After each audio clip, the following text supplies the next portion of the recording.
Hello and welcome to Goma at Home. Today we're cooking a very simple dish. It's called Salpicao. So sa Salpicao, very basic ingredients, very simple lang.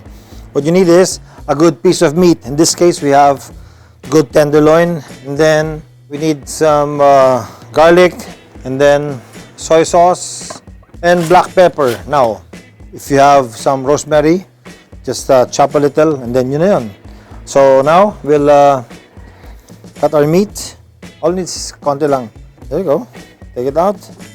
And then, leave that piece of meat. Put it back in the fridge or the freezer if you're not going to use it. And you'll see here, meron pang mga connective tissues, no? It's best to take them out. Kasi yung connective tissues, ano yan, makunat. It's not nice to eat. It's gummy. So we'll take this out. One thing you notice with tenderloin meat is that it's very meaty. There's very little fat in it, no? So it's very soft, and that's inside the rib cage. So it's a muscle that's hardly used, kaya malambot siya. Just wash your hands. We'll cut it into small pieces. Yeah, see that? Yan. Dapat ganyan lang kalit yung meat sa salpicao. We'll cut this in half. Okay, put this there. Meat. You can see the meat is so tender. Oh, it's so soft. Oh, isang ganyan lang ng kutsilyo. Putol kagad siya. Wow, look at that. So once it's all cut, the next is to crush some garlic. Smile. Okay na. Tanggalin natin yung skin. Alright. Crush. Crush. Again, do not worry kung masyadong maraming garlic yung nilalagay mo dito. The more the merrier. Mas masarap yung pagkain pag maraming garlic. Because I love garlic. After we crush the garlic, we will chop it finely. Then isasama na natin ito dito sa beef natin. Heat our skillet. And then yung garlic. Let's mix it here. Wow, look at that. Okay, and put in a little soy sauce, just a little. Yan lang, konti lang.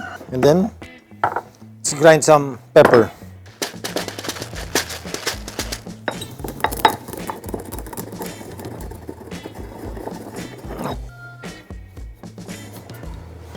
After this, let's just mix everything in. Then yan na yun. Pagluto nito, because it's a good meat, it's tenderloin. So, konting oil, konting luto lang to. And it's nice if it's medium rare. Are we ready? Tignan natin kung mainit na to. Mainit high. So we'll heat our skillet. Then we'll put some oil. Pag mainit na yung olive oil natin, then we can put in our beef. Let's get the plate ready. Wow, there you go.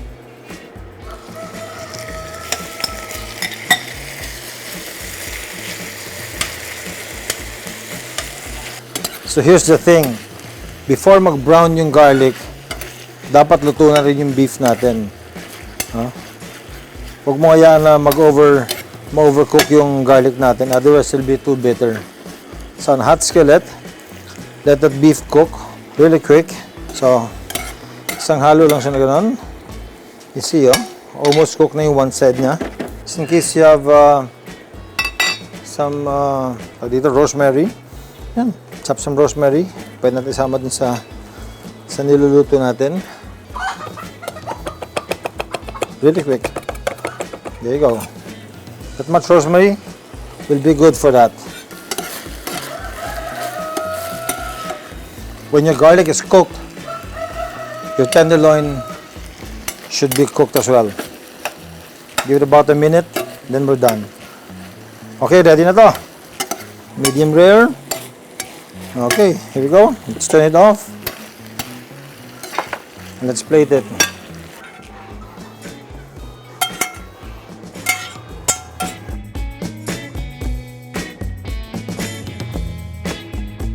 Let's try this out.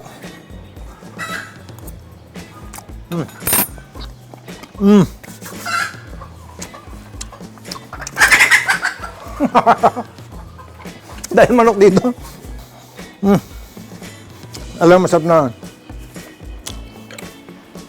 katerno nito, a cold glass of beer. Salpicao, a cold glass of beer.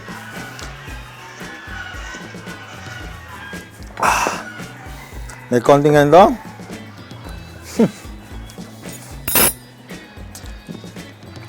Talagang good afternoon, everybody. Okay. Alright. So thank you for watching Goma at Home. Try this.